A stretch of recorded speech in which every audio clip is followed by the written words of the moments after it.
जैन धर्म में जब भी कोई बच्चा बाहर निकलता है, माता पिता सबसे पहले इसी बात से उसके मन के अंदर घबराहट पैदा करते हैं।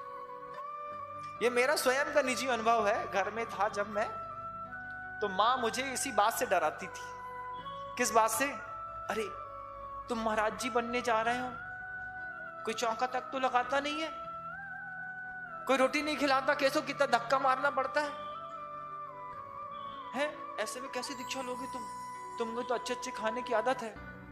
हम माँ से एक ही बात कहते थे, हमारे पुण्य में होगा तो मैं भगवान से और माँ से एक ही बात कहता था, तेरी जैसी एक माँ छोड़ूंगा तो मुझे 1000 माँ उठा लेगी।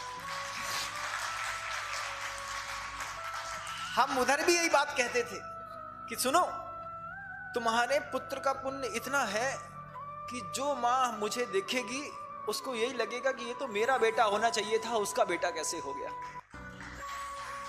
और जब ये बात मैं उसको कहता था तो वो बार बार हंसती थी, थोड़ा सा दबे चेहरे से हंसती थी, कहीं इसको मेरी हंसी दिखाई नहीं दे जाए, कहीं ये फूल नहीं जाए। लेकिन वो इस बात को समझती थी जिस बात से माँ अपने पुत्र या पुत्रियों को आज भी डराते हैं, भैया चौका कौन लगाएगा? तो भैया हमारे पुण्य में होगा तो सब लगाएंगे, और जब नहीं होगा तो फिर देवता आके लगाएंगे। चिंता की बात नहीं है, भरोसा है खूब। तो जब वो बहन भी जब खाना वाना परसती थी, बोले ब्रह्मचारी बनने जा रहे हैं, बड़े महाराज बनने जा रहे हैं। हमने कहा तुम चिंता नहीं करो, तुम्हारी जैसी बहुत सारी बहनें हमारे जीवन में मिलने वाली हैं, एक को छोड़ेंगे कई मिलेंगी। और जब यहाँ पर आकर के मैंने देखा तो पिछले 20 सालों में न कभी भोजन की दिक्कत हुई, ना स्नेह की दिक्कत हुई, ना किसी माँ की, ना किसी बहन की। मोक्ष मार्ग में सब मिलता है बंधु। ऐसा अद्भुत है ये मोक्ष मार्ग।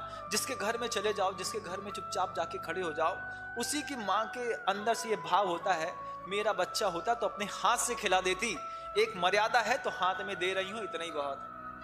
प्रेम बहुत अद्भुत वस्तु है, बहुत अद्भुत वस्तु। तो कैसा है कि पथ पर चलता है सतपथ पाथिक, वह मुड़कर नहीं देखता, तन से भी मन से भी, मन से भी कभी नहीं सोचता कि मुझे जहां से छोड़ करके आया हूं अब मुझे वहां वापस जाना है। कभी भी पलट करके विचार चिंतन करते हैं हम लोग भी, मैं स्वयं करता हूं, तो सोचता हूं कि अगर ये मोक्ष मार्ग नहीं मिला होता तो जैसा पानी किसी जगह पर रुक करके सड़ जाता है, ऐसी पूरी की पूरी जिंदगी सड़ गई होती।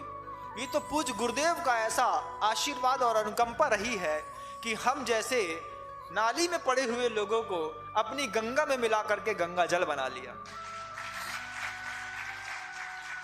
घर क्या है, क्या है घर, घर में क्या मिलता, क्या है ये बताओ। घर की कैसी परिस्थितियां होती हैं, ये परिस्थितियां अगले पन्ने पर कृतिकार स्वयं बोलने वाले हैं। घर में कैसी घुटन होती है, घर में क्या मिलता है, घर में क्या आपके लिए वातावरण बनाया जाता है और आप कैसे रहते हैं। कृतिकार के कुछ शब्दों में बस हम आगे जाएंगे तो आपको समझ में आएगा कि कृतिकार ने उठा करके बड़ा एहसान किया। मोक्ष मार्ग पर आज भी मैं आप लोगों से कहना चाहता हूं कि अगर आपके अपने परिवार में ऐसा लगता है कि यहां सामंजस्य तो बहुत मुश्किल है, गुरुदेव के चरणों में आज भी मौका है, आप आ जाओ। दुनिया में सैकड़ों माँ मिलेंगी, सैकड़ों बहनें मिलेंगी और आपका जीवन निराबाद रूप से गुरुदेव के आशीर्वाद के साथ बहुत अच्छे से फलता रहे।